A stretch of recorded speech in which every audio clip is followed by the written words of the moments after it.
Hello বন্ধুরা, good morning. Rather it's a very good rainy morning. আশা করছি সবাই ভালো আছো, সুস্থ আছো এবং খুব ভালোভাবে জীবনযাপন কাটাচ্ছ।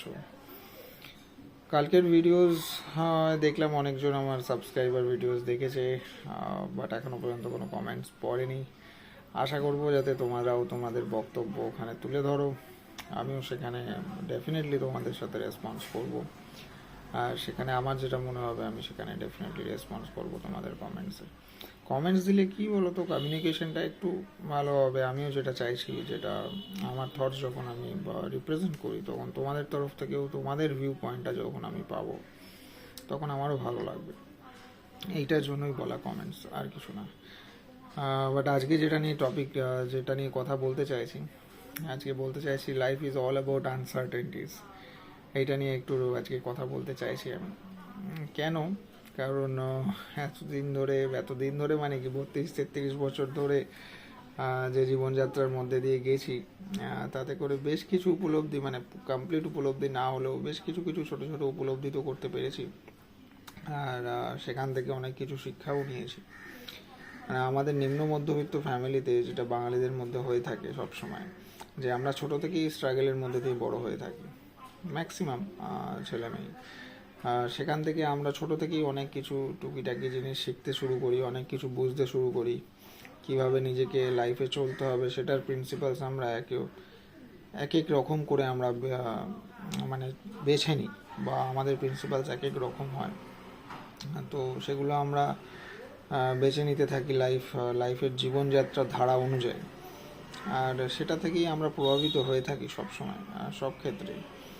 আর যে বক্তব্যটা আরও বেশি করে ইম্পর্ট্যান্ট, যে সেই জিনিসগুলো যখন আমাদের মধ্যে আপব্রিঙ্গিং হতে থাকে, আমরা বড় হতে থাকি। আমাদের এই মধ্যবিত্ত পরিবারের একটা প্রবলেম হলো, আমরা সব সময় কিন্তু পাস্ট বা ফিউচার নিয়ে বেশিটা ভাবতে থাকি। প্রেজেন্টে আমরা খুব কম বাঁচি, কারণ আমাদের লাইফে আমরা অনেক বার্ডেন্স দেখেছি। ম্যাক্স টু ম্যাক্স অনেক ছেলেমেয়েই দেখেছে বার্ডেন্স দেখে বড় হওয়া, বাবা মায়ের কষ্ট দেখে বড় হওয়া। আমরা এই শিক্ষাতেই বড় হয়েছি। তো আমাদেরও কোথাও না কোথাও মনে হয় যে আমরাও এইভাবে করলে হয়তো এইটা ঠিক হবে। আমাদেরও সেই জিনিসগুলো অটোমেটিক মাইন্ডে থাকে। তাই আমাদের কষ্ট, আমাদের বার্ডেন, এগুলো আমাদের দায়িত্ব মনে হয়। তো আমরা সবসময় দায়িত্ব নিতে ভালোবাসি, আর দায়িত্বকে কখনো এড়িয়ে যায় না। আর সবচেয়ে বড় কথা, তার জন্য অনেক ক্ষেত্রে কী হয়, প্রেজেন্টে আমরা খুব একটা কমফোর্ট জোনে থাকি না। সবসময় একটা কিছুর ওপর পেছনে আমরা দৌড়াতে থাকি, যেটা ঠিকও নয় পুরোপুরি, আবার পুরোপুরি ভুলও নয়। আমাদের যে নেসেসিটিস, তার জন্য আমাদের ফিউচার ডেফিনেটলি ভাবতে হবে, আর তার জন্য ছুটতেও হবে। কিন্তু কোথাও একটা ব্লকেজ রাখতে হবে, বা কোথাও একটা এন্ড থাকতে হবে সেটার, বা সেটার একটা কোথাও প্রসেস থাকতে হবে, যাতে করে আমরা প্রেজেন্টটাকে না মিস করে ফেলি। প্রেজেন্ট সিনারিওতেও এনজয় করতে হবে। প্রেজেন্ট সিনারিওতে যদি আমরা এনজয় না করতে পারি, আমাদের চাপ বা না মেটাতে পারি, ভালো না থাকতে পারি, তাহলে সেইখানে ফিউচার নিয়ে ভাবতে গেলেও তখন একটু ডিফিকাল্ট হয়ে যায় সব কিছু। তো এইটা নিয়ে আমি বলতে চাইছিলাম, তোমাদের কি মত, বা তোমরাও এরকম যখন কোনো সিনারিওতে পড়ো বা ভাবনা চিন্তা করো, প্রেজেন্ট লাইফে আমরা কতটা বাঁচছি, তোমরাও কতটা বাঁচছো, তোমরাও কি ফিউচার নিয়ে ততটাই ভাবছো যতটা আমি ভাবি? আর এই ফিউচার ভাবতে গিয়ে কোথাও না কোথাও আমরা কি প্রেজেন্টটাকে একটু মিস করে ফেলছি? আমার মনে হচ্ছে যে ডেফিনেটলি আমরা মিস করে ফেলছি। এই যে জিনিসটা আমাদের চাওয়া পাওয়া, অনেক কিছু আমরা ভাবতে গিয়ে আগে সেই জিনিসগুলোকে সাপ্রেস করে ফেলছি প্রেজেন্টে, যার জন্য অনেক রকম প্রবলেমও অ্যারাইজ হতে থাকে। হবেই, এটা সবার ক্ষেত্রেই হবে। কারণ যখন তুমি তোমার নিজের ইচ্ছাগুলোকে সাপ্রেস করে দিচ্ছ সব সময়, সেটা যদি অল্প বিস্তর হয় তাহলে কোনো প্রবলেম হবে না।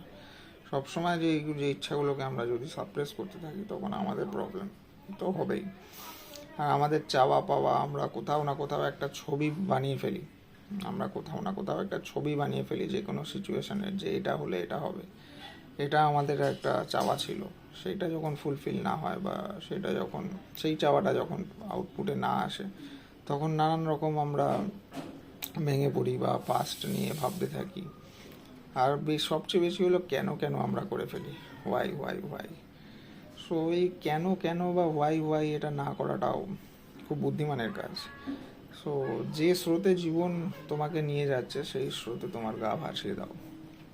আমার এটাই উপলব্ধি এই 32-33 বছর আমার জীবনযাত্রায়। But don't count my age, I am still 26। তো যাই হোক, জোকস অ্যাপার্ট, তো এইটা নিয়ে আজকে কথা বলার ছিল। তোমাদের মতামত জানিও, তোমাদেরও কোথাও এই সিনারিও কি কোথাও ঘটছে যে প্রেজেন্ট সিচুয়েশনটাকে বা প্রেজেন্ট সিনারিওকে তোমরাও কি কোথাও মিস করে যাচ্ছ, বা তোমরা সেটাকে কি করে ডিল আউট করছো। তোমাদের কমেন্টসের জন্য অপেক্ষায় থাকবো। ভালো থেকো, আজ এইটুকুই, আর ভিডিও বাড়াবো না। Take care, tata, bye by.